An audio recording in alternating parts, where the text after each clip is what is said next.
So now we're going to talk about the olfactory pathway. So the filaments of the olfactory nerve synapse with mitral cells. And mitral cells are just second order sensory neurons, and they synapse in complex structures that we call glomeruli. Axons from the neurons that are bearing the same kind of receptor converge on a given type of glomerulus. So each glomerulus represents a single aspect or characteristic of an odor, but each odor activates a unique set of glomeruli. So different odors activate different subsets of glomeruli. And the function of the mitral cells is really just to help refine that signal, to amplify it, and then to relay it.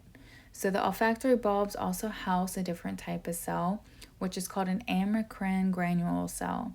And this cell is going to inhibit our mitral cells so that only the highly excitatory olfactory impulses are actually transmitted. So once our mitral cells are activated, the signals are going to flow from the olfactory bulb to the piriform lobe.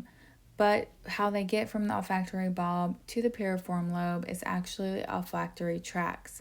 And the olfactory tract is composed pretty much of mitral cell axons.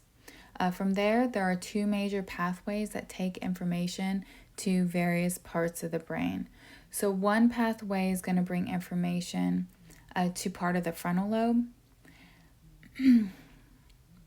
where our smells are going to be consciously interpreted and identified, and only some of this information is actually going to pass through the thalamus.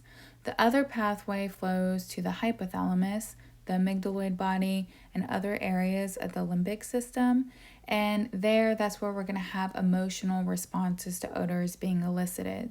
So smells that are associated with danger, like possibly gasoline or smoke, these are going to trigger a sympathetic fight or flight response. If we have appetizing odors, so for example, we're smelling food, this is going to stimulate salivation in the digestive tract.